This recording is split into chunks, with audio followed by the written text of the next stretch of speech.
live. That's it. That's Hello, it. Rick. Hello, how are you? I am fine. And how are you? I'm pretty well. Pretty Good. well. Nice Good. to have you back in my ears again. Oh, I had a little mic issue before we got on. yes, That's not okay. not anybody by the name of Mike, but an actual mic, Mic, a mic, microphone, a a mic, microphone. a Right. microphone. Because we had a mic on our last show. We had a mic on our last show. That's right. That was such a powerful episode, such a powerful Oh, conversation. and new views every day. Like there's somebody's watching it every day. So if you haven't seen the show with Mike, Kitco, go see it, or go listen to it on a podcast. It's now available on a podcast. Yeah, no, it was really good, and it brought up a lot of interesting questions, which, as of today, this morning's interview with some potential guests, we're going to be looking at this whole notion of rock bottom and turning points and all sorts Right. of different things. It was another good conversation we had this morning. But that'll Right. be I mean, next year. right. I mean, I think what made that conversation with Mike so powerful last week was the story, right? His Yeah, story and how yeah. he got where he is and what it took for him to get to where he is today, and whether or not rock bottom is a necessary element for us to be able to reach a different place in our lives to completely change things. And I was sharing with you today as we're talking to one of our future guests that is not my experience. My experience is hitting that rock bottom and hitting it multiple times until I reached rock bottom for me, Hmm. right? Which was maybe not necessarily the hardest thing I faced in my life, but it was the moment and the point that rock bottom was reached for me, right? So that being able to implement change in my life without going through that is not something that I can speak to because that's not my experience, right? Hmm. You either have one experience or you have the other. And I know that we often say you don't have to go through struggle, you don't have to go through suffering to to get to a point where you want to make changes that are more permanent in your life. And at the same time, I wonder if, because awareness is such a crucial point for that to even be a possibility, Hmm. I kind of wonder, where are those people? Where are Where are those people that have been able to do incredible things in their lives without having that deeper, like um, challenging personal experience, right? yeah, yeah, So, yeah. Because we both have bounced around at the so-called bottom. right, right, So it's yeah, no, it's going to be an interesting topic. There's a lot of interesting topics coming up in the next little while too. So you know, stay tuned. Next week we've got a really powerful guest coming on too. Um, that's going to be sharing their story. Maybe we should tell a couple of people. Maybe we should just share some of the things that are happening for the rest of this month. right. Um, Let me just pull up the notes because I I I want to get it right. Well, while you do that, we just want to invite you to go ahead and subscribe to our podcast, leave a review. If this show has an impact in your life, if you've gotten any insights from it, if you found it useful, help us amplify this impact, help us amplify our reach so that more people can start implementing changes and using some of the tools that we share in their lives, Yeah, because we believe that that's really needed right now. And we want to be there for anyone that needs help in this yeah, moment, yeah, or wants to just up level and upgrade their lives. yeah. So go ahead and subscribe to the podcast. You can also subscribe to the YouTube channel. Leave us a review on podcast and give us feedback. Come, if you're watching right now, just ask questions, give us feedback live. We really value your input and your contribution to the show, which is why we do it live, right? Well, and like, I've heard it from so many other, actors and other people that enjoy, being in front of audiences, is there's nothing like a live audience. Right. Right. Not only is there something different for the performer, in some ways we are both performers, but it's also more enriching knowing that there's somebody live behind the scenes that is watching it, and we have a chance of interacting with that person too. So anytime you can come on live, we really, really appreciate it. So what's coming up this month? We have Sabrina. Sabrina will be talking about break free and live authentically. And what's that all about? And I'm looking forward to meeting her again. We talked to her almost a month ago, it seems. Time just keeps flying by, right? And we're almost at the end of the year. Right. Like what the heck? Later on in the month, we're going to be talking about how to set ourselves up. We're going to be reflecting. You and I are going to be. I think that's actually going to be our next show, if I'm not wrong. That's the end of the year. Okay, I'm just jumping ahead. I'm making this year end. No, it's not the year end yet. We still have 3 more episodes.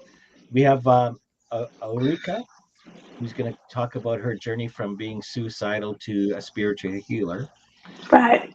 And then we're going to come back on at the very last show of the year and talk about reflecting on the past and some of the things that we can make 2023 the best year ever for everybody. Right. Yeah. So, well, really looking forward to it, and I'm really looking forward to diving into today's topic of what is normal, like challenging what is defined as normal, right? What a big conversation to have. It is. And it was kind of funny. I went shopping with my wife yesterday, hunting around for different, gifts again. And we were in the toy section, and I came across a game. And the game was called "Are You Normal?" Wow, how appropriate is that, right? And so I'm looking at the game, and I'm looking at the back of it and the rules, and it's basically it's like a trivia game, it you get cards and you get questions, and it asks you life situation questions around the life situations, and then you sort of say yes or no, and then you rate yourself towards a survey, a response. So they it's much like Family Feud or whatever, where they say, the survey said, 100 people agree with you, and if 100 people, if you're in that percentile, you're considered normal. Mm-hmm. And in some ways, I know in a lot of psychological area and the medical field, we tend to do that. We tend to look at large groups of people and pinpoint or pick out certain attributes or certain traits and say, okay, if you're within this range, you're considered normal. Like a resting heart rate would be anywhere from 60 to 72, let's say, because most people, if you were to measure them in a rest, now I actually have a heart rate that's less than 60. And so it can be, tricky. Say, I feel normal though. But overall, when I compare myself, and I think that's an interesting word too, is I don't think you can bring normal into a conversation without the word compare. Right. But we don't often do that, right? we compare ourselves against what has been defined as normal. We have not spent enough time understanding how that normal was defined and established. Yes. And whether or not, if that normal, what is considered normal, aligns with us and our values, right? Or we even have to blindly accept something that someone else is setting up to be normal, right? I mean, obviously, there's different uses of the word normal, right? Normal heart rate is going to be different than what is normal in terms of what two people that love each other do, right? They get married. So marriage has been normalized socially, right? Right? What is normal with a heart rate might be a different conversation, right? So there's different measures to establish what that is. Yeah. But nonetheless, we often just take things, we accept them for being normal, and we measure ourselves up against that. And like that becomes what we want to fit ourselves in. Yeah. Right. 100%. Like a lot of times, you know, like you talk about responses, like responding to certain events.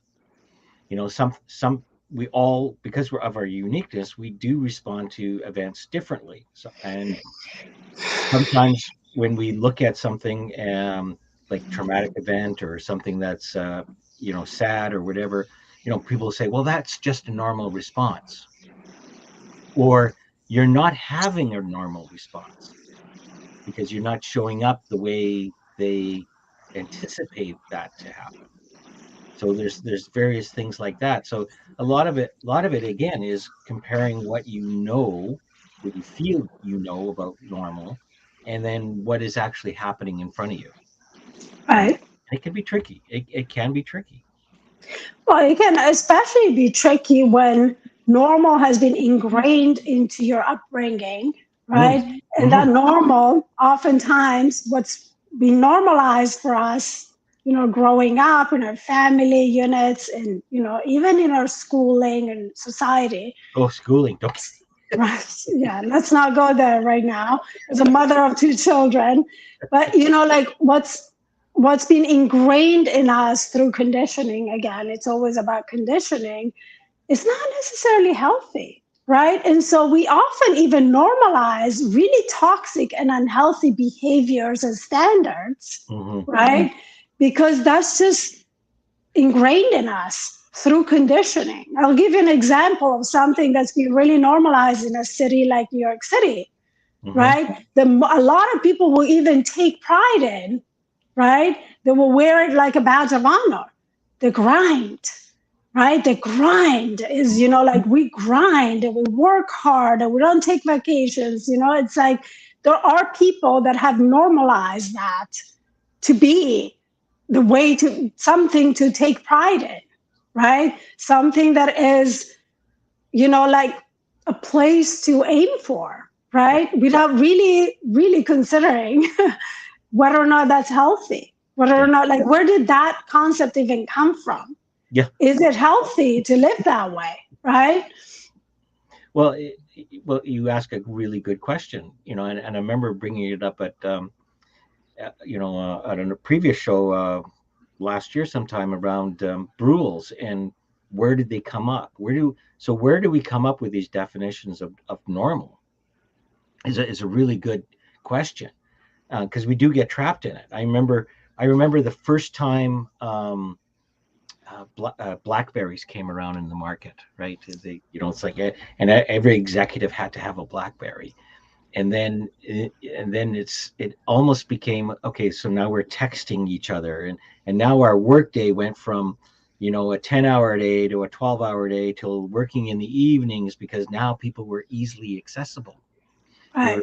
Right, and then again it became, well, geez, why didn't you get back to me last night? Well, I was off work. It's like, I have a life I have a life, don't I? that Well, doesn't involve you after hours. apparently not anymore, right? All of a sudden, this whole normalization piece. It's almost, it's like I know scientifically this doesn't happen, but there's a story about the boiling frog. where if you put the frog in cold water and slowly raise the temperature up, it just gets comfortable and comfortable and comfortable until it actually cooks itself to death. If you were to immediately drop it into boiling water, it would just jump out. It would have a Right. reaction. Right. We somehow have this big pot where we're gently raising the temperature, thinking that we're just normally going around. And before you know it, we kind of look back and go, how the heck did this ever happen? And it catches us by surprise. Like I can't not remember what it was like not to have texting. It's like I'm sure. Right. Like, Right. what did I do with my idle time? And I could challenge a little bit of what you said too, No, go ahead. right? Yeah, go. Because then we can also become resistant to change, right? We can fall into change and not realize that we're in the boiling pot. Yeah. But then we can also resist it and not see the benefits of maybe not the boiling pot, but see the benefits of having a phone, of being able to do things on the go, of not being dependent on going into an office or working from a fixed place, Yeah. right? So, right, it's like a give and take, right? Oftentimes, though, whenever that normal is being challenged, the first thing that happens is like, right, resistance, like resistance up all over the place, right? We fight it. And I actually like referencing back to what we spoke about with Mike last week. He was talking about, like this new generation, Mm. right? There's this thing that I remember hearing from my grandparents, from my mom growing up. This new generation is not like we were, Yeah. right? Yeah. Like you guys are different and you do this, but it was always in a very critical way.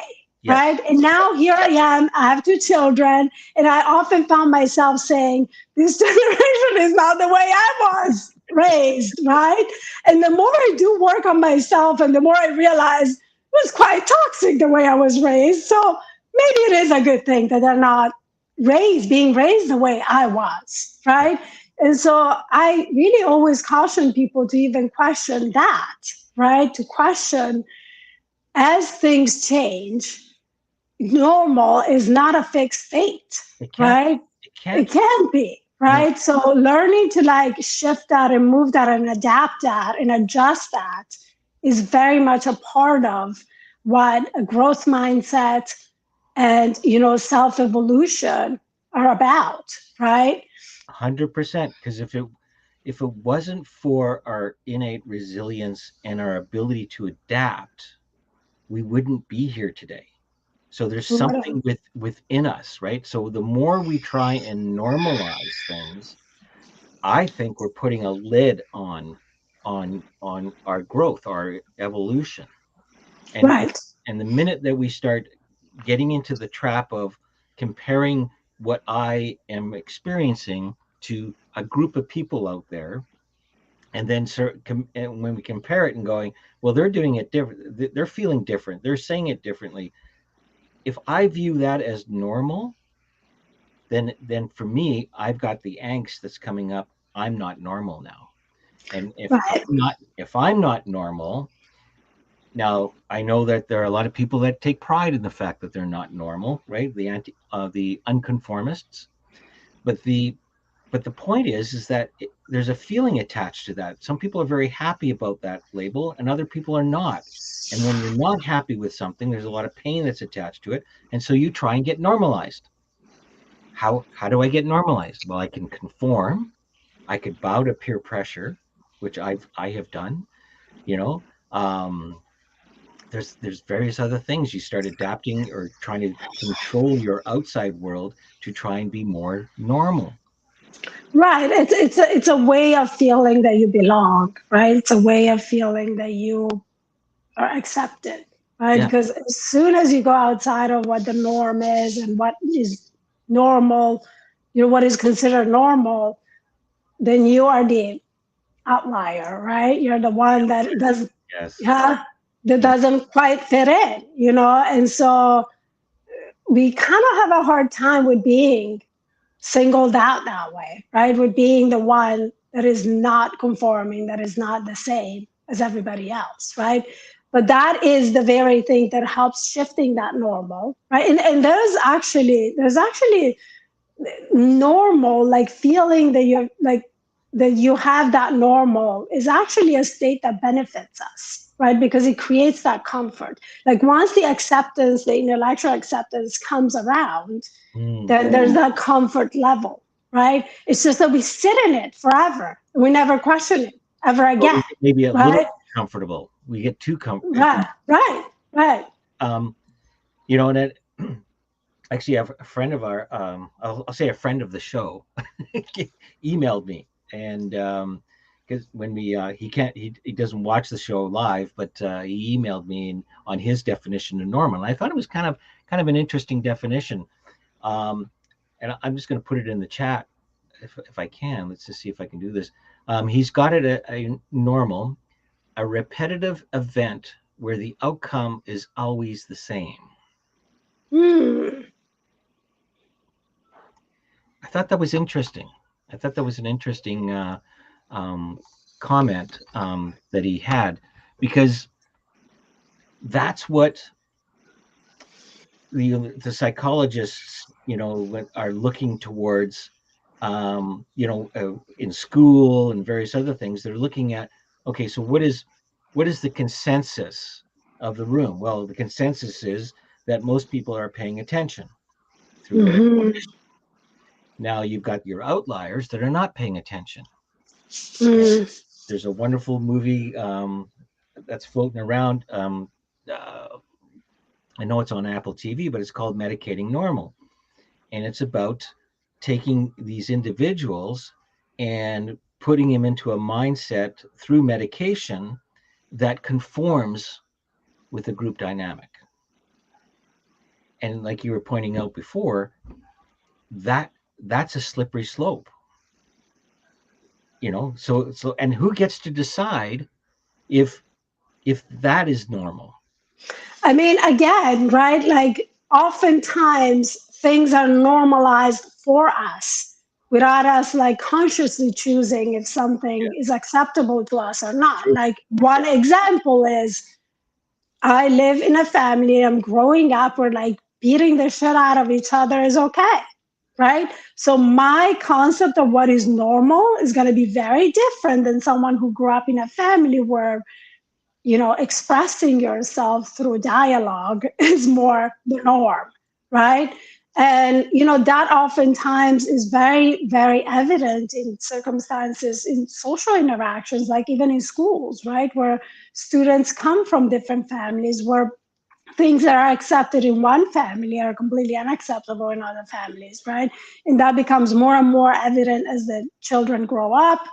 They express themselves, they express those concepts, or like they act on them, right? And they may even get in trouble, right? So the danger of normal is when normal slips our awareness, right? When normal becomes a concept that we run our lives by without really questioning it, whether or not that is something that we want to choose to believe in or conform to or not, right? Yeah. This is actually a lot deeper than I thought it was going to be. This is not a normal conversation. Well, there's very different ways of looking at normal, right? Well, even the comment that you received, that's a completely different way of looking at this topic, right? absolutely. But what I was hearing in your conversation was yes, the violence in a home. You grow up with it. You grow up with parents that are arguing and various other things. You think that's very normal. You go out and you become friends with somebody, and you go to their house and you notice something that's not normal. At least it's not normal for you. It's not your normal. Yeah. It's not your normal. And then it's sort of like, okay, so what is normal? Is mine normal? Is it normal? Is that kind of dialogue, or is that kind of dialogue? And then you've got the whole other thing about cultural normals. Right. Which is huge when considering we live in a melting pot of of diversity in our that country. now is connected through those they started with the Blackberries, right? And then the iPhones, and now is so connected. And now we can see, even with traditions, what we take for normal, what we take for granted in one culture, not necessarily in another one, right? So it's in that comparison that happens when you go out in the world, you bring your normal out into the world, and it clashes up against somebody else's normal, that you have an opportunity to now question that. But until that happens, oftentimes, like when we are really confined within like smaller circles, we always tend to hang out with the same people, the same circle, the same town, the same city. We Mhm. really keep ourselves limited in that way because there's only one way of seeing things and conforming to that normal life, right? That only gets questioned when you have a broader view of When you life, start getting, right? when you go outside and explore, Right, right? Yeah, no, I agree. And then it comes into, the challenge of honoring what's normal for others. right, Like if it right, is normal for you, great. I mean, but if you're questioning it from a value point of view, where you're starting to step back and asking yourself, maybe it's not normal, right? Then there's a right, potential for growth to happen, right? But I right, mean, you accept it. I mean, that's great. But I can't, as an individual, I shouldn't, I should say, because I often do, because I have opinions, I have values.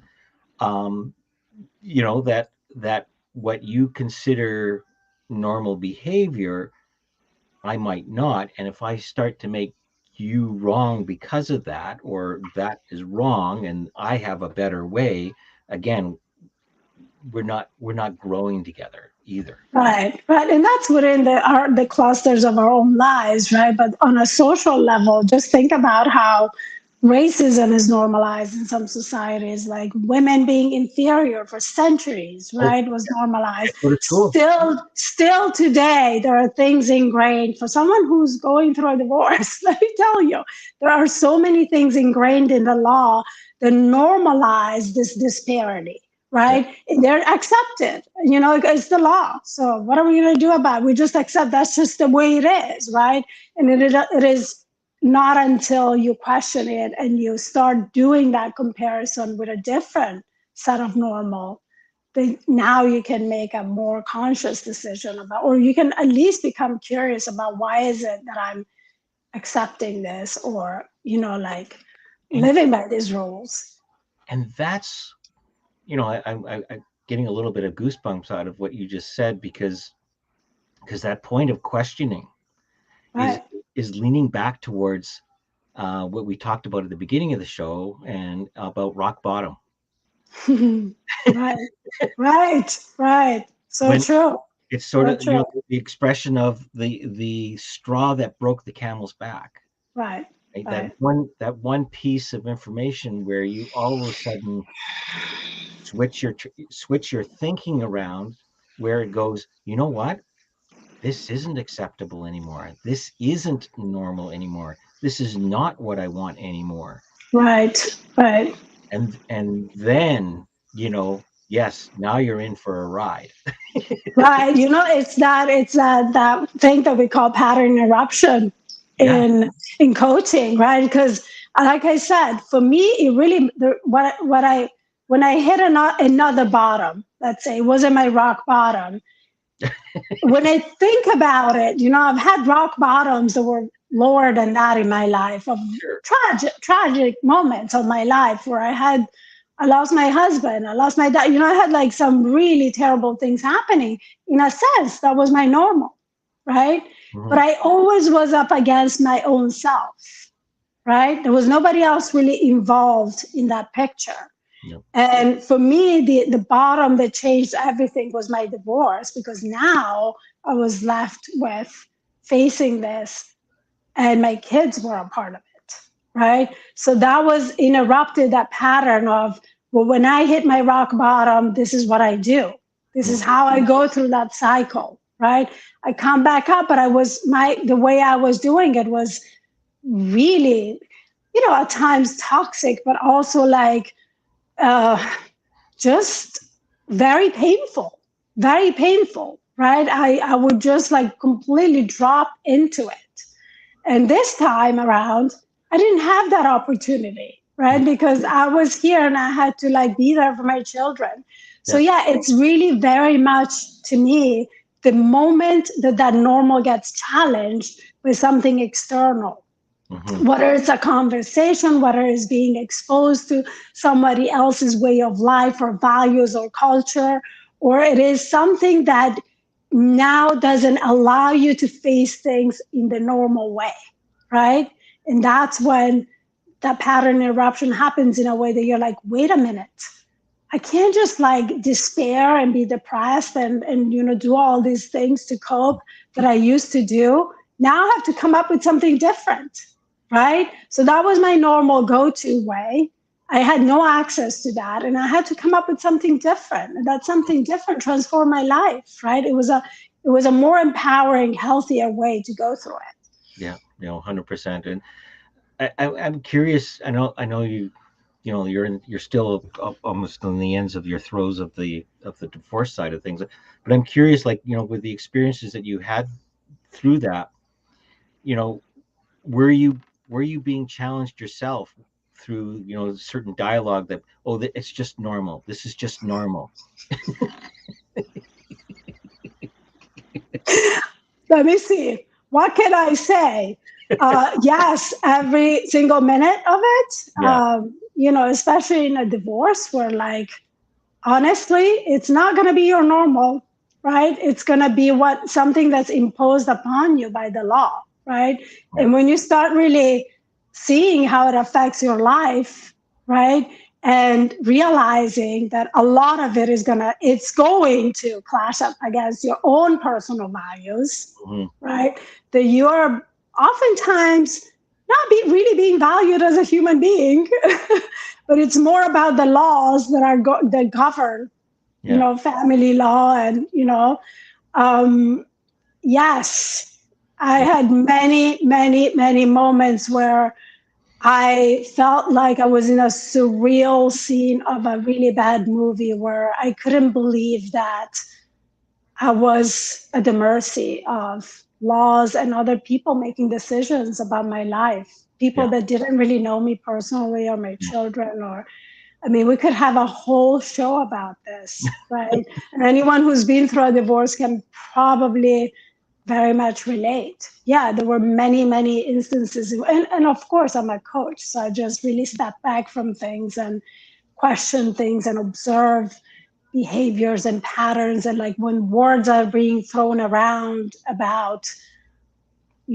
I don't want to make any, No. references right No. now, but like Yeah. words are being thrown around about, let's say, even family values that are completely opposite of what you believe Hmm. yourself.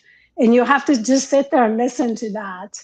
It was a very good opportunity for me to coach myself through those moments and to learn from them and to just really practice my listening skills Well, without absolutely. reacting. Yeah, Yeah. reacting. Yeah. Because I mean, obviously, I think there's areas where we can influence, and there are areas that we can't. Right. And that when it comes to certain statures of law or processes, those things can be very hard, especially in the moment. But when you're Right. in, but when you're in an organization, or particularly, let's say organizations, one of the things that I've heard often enough is this whole, well, we've always done it that way. It's normal. Right. It's right. This is Right. normal. We've always done it this way, right? And and that in itself is so limiting, until we go, well, does it have to be that way? Does it really have to be that way? and, Right. and then there's the opportunity of breaking down what we consider to be normal and create new Right. norms. Because Right. look what happened with COVID. I think it busted more normals than anything. You know Right. the Right. Right. so it challenged people to look at what does become normal. And Right. Right. we we often, because of we fall back on old habits, there was some missed opportunities in recreating a brand new world, which could be a title of a new book, I think.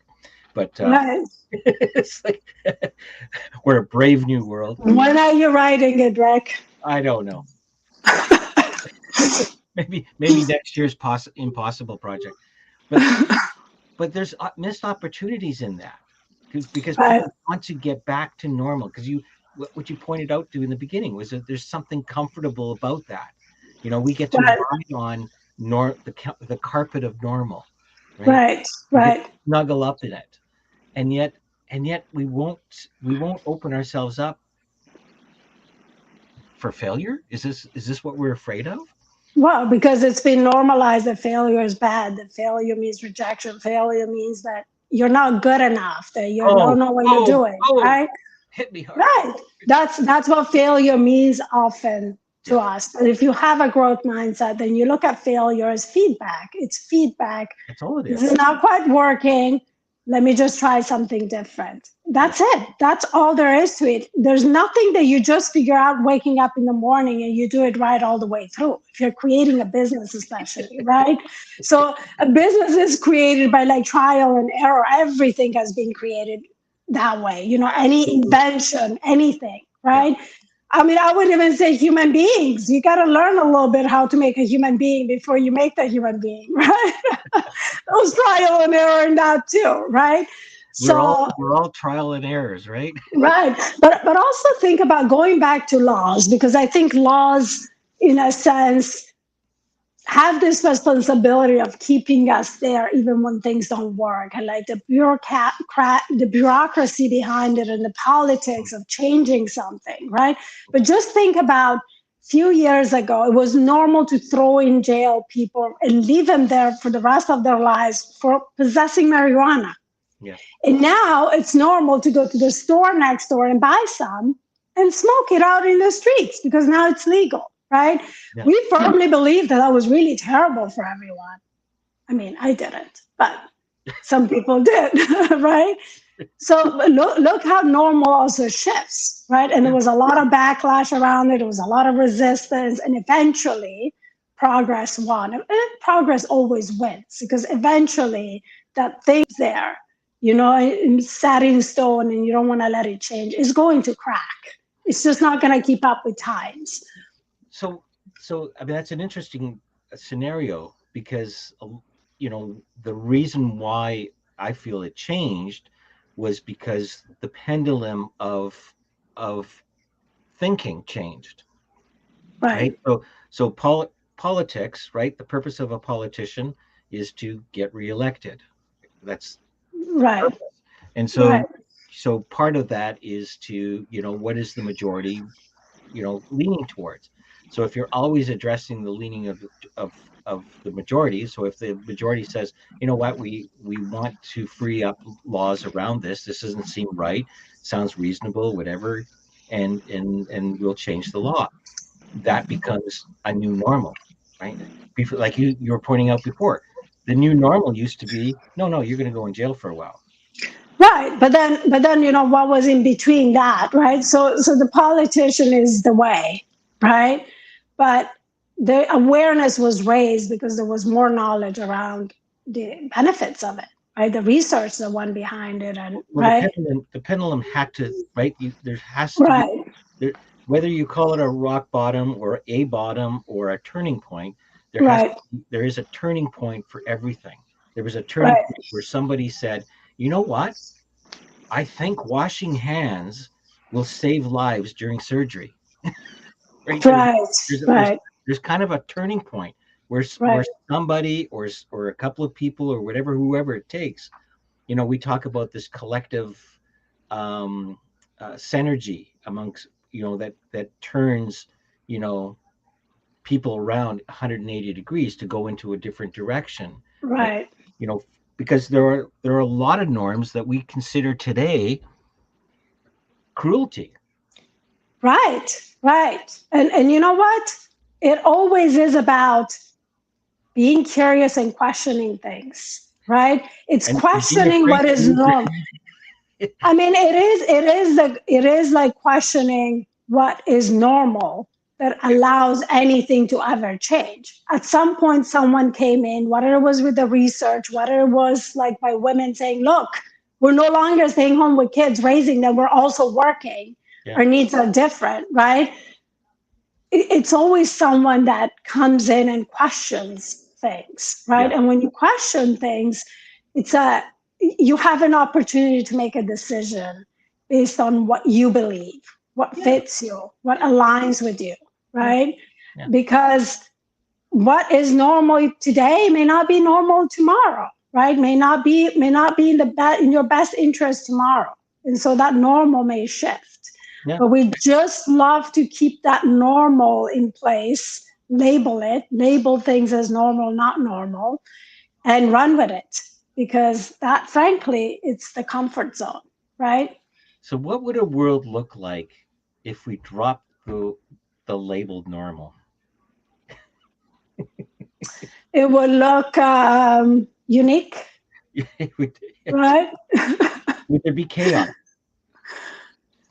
I mean, to some extent, we have to have, rules that we all agree to if we want to interact with each other, right? If I'm Or crossing agreement. the, We call it right, agreement. if there's a red light, please do not run it over because you may kill me if I'm crossing the street, right? So there are some things that have to be normalized in that sense and followed in that sense, right?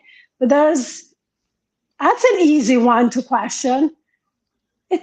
Do I really need to stop at the red light? What's the reason behind that? And I think you can pretty much answer that with like, yes, right? So you're not always going to come up with like changing the norm when you question things, but you're always going to make sure that you are in charge of what you accept, in charge of what you take for normal, And right? this is the part where I was watching I was on a webinar with a doctor, and he was talking about the this whole normalcy in classroom where you've got a majority of people are kind of paying attention to what's going on, and you have one individual that's looking out the window, like that's wandered away, right? That's not paying attention, and rather than sort of going and belittling the person for doing that, or challenging them in a way that embarrasses them, and says, look, you got to be like the rest of the people, right? Mm, um I believe that we need to start looking at, so what is it that they're distracted of? What is it that's distracting them? Because I don't know, I could be totally wrong on this one, but I start to see these people that are disruptors in our world today. I think they're probably the same ones that have been looking out the window all throughout the classrooms too. That right. there's something about not following the normal train, that that that creativity is born, trying things out, trying shit out, just breaking a bone or two, whatever it is, but they're trying things out. They're experimenting, they're challenging the norms, Right. and look what's happening. Like, we would not Right. have the technology today. We would not be flying around the world like we are doing. We wouldn't have Zoom if we didn't challenge the norms, right? Right. We have Right. to have in-house meetings. You have to have the employee go to the office every day. Well, I guess we blew that one up. Right. Right. And there's a backlash in that too, right? Of Yeah, people not wanting that to be an option, yeah. right? Because there's a lot of beliefs around that as well, Oh, right? A yes. lot of beliefs around that as well. But what I wanted to say to what you just talked about as disruptors, or rebels, I can really identify with that. And I often think about it because I was always like that. As a kid, I always questioned things. And I really can go back very, very, very far to like my first day of elementary school where I Mhm. questioned something that was deeply traumatizing for me. Uh, I don't know that I should go into this into detail, but it was something that obviously from, being like I was 5, I went to school a little bit early. I was 5 years old, and I went to school in Iran the first couple of years of school. And we were lined up in this courtyard, and it was as drab as it gets. It looked like a prison courtyard, and it's a bunch of kids, like elementary school age kids. It was my first day, and I was pointed to my line, and I lined up, and we were all covered up, right, with a veil, and like all dressed in the same colors, all covered up. And I was asked to raise my fist and shout something that made me cry. That something was like death to America. And I was 5 years old. And I remember, first of all, I didn't even understand what that meant, but I remember just putting my hand back down and crying and crying. So and it wasn't because I was afraid, it was because it just didn't feel right for me to say that, right? So I often question, where did this come from? Where did this, knowing that was wrong came from? And the only answer that I could come up with is what we kind of were discussing now is because I was exposed to 2 different cultures, right? Because I'm half Italian and half Iranian. My family was a mixed cultural family, right? Yes, we lived in Iran, but my mom was Italian, right? And so I had 2 different measures, in a sense, for what was normal, for what culture was and what tradition was. And that's the only answer I can come up with. I mean, we could also go a little bit deeper into what that inner knowing was, right? But I do think that people that are disruptors in that way, some way have had an opportunity to see a different view out of that window, right? If that makes any sense. It does. And I think, before we kind of end the show, although it's still a little early, I guess, but you point to there's a knowing, and that's the rub. So when you're up against something that is supposed to feel normal, or you're up comparing to normal, right, there's a feeling that's attached to it. And part of my practice is all about telling people, the feeling is the gauge, is the barometer, right, and it's your, like you describe it beautifully. There was something that did not feel right about it. You couldn't explain it at the time, and we don't necessarily have to explain it. We just need to be aware of there's something not feeling good about this, or right about this, or something around this. And I often have had that, in my interactions in my life, where I forced it. It's like, oh, I'll just dismiss this, and I'll try and get more into the normal flow of, it's me. There's something wrong with me that I need to change so I can be part of that, not realizing that it actually was me, and I should not be part of that. Right. It's getting towards your authentic self, which is next week's program with Sabrina. So it's really honoring that piece, and challenging, is it really normal? Is this what I'm appearing or experiencing normal? Right. And that's I love that you pointed to that. If you feel resistance, and you have that feeling inside of you that it is just wrong, when you're faced up against something that's normal, right? Then that's a really good place to start questioning things, to start looking deeper into, well, do I really need to conform to this? Do I really need to accept this? And what can I do about it? What can I do about it, right? Because in a sense is, your inner knowing knows before your intellect knows when something doesn't align, when something doesn't feel right. Yeah. And in my case, at that age, I very much think that that was it, right? And also there's something to be said about when we try to repress someone, when we try to control someone, the rebel comes out, right? Look at the kids, look at your kids, right? It's a learning curve when you first become a parent. You think that you have to control them, and the more you try to control them, the more they have these tantrums, right? It's paradoxical. It's paradoxical. Right. Yeah. It is. It is. And so there's something in us as humans that is completely against that in that moment, against that one thing or one rule or one situation, one ask, whatever it is, that that we're asked to accept or conform to.